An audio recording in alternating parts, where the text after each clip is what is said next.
काली घाट की काली माता करुणा और शक्ति की अद्भुत कथा।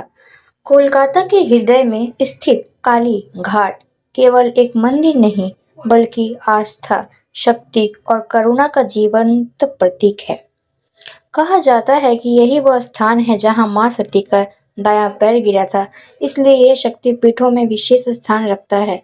काली घाट की काली माता को भक्त भय का नाश करने वाली और सच्चे भक्तों की रक्षा मानती है।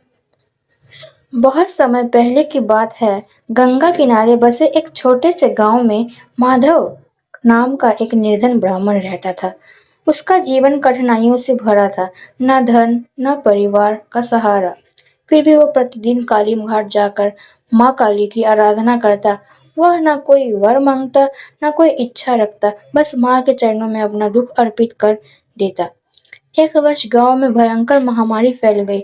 लोग भयभीत होकर नगर छोड़ने लगे। मंदिर भी लगभग सूना हो गया, पर माधव ने कालीघाट जाना नहीं छोड़ा।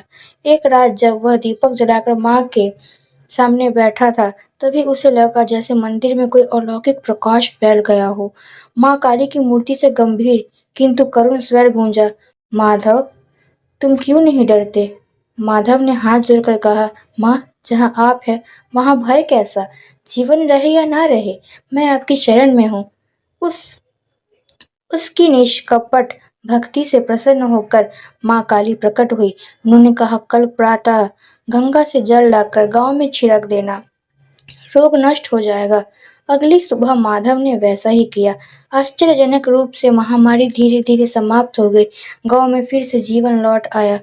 लोग माधव को चमत्कारी मानने लगे, पर माधव ने सबको एक ही बात कही, यह सब माँ काली की कृपा है, मेरी नहीं। कुछ समय बाद माधव के जीवन में सुख शांति आई। उसे धन और सम्मान मिला, पर वह कभी अहंकार में नहीं डूबा।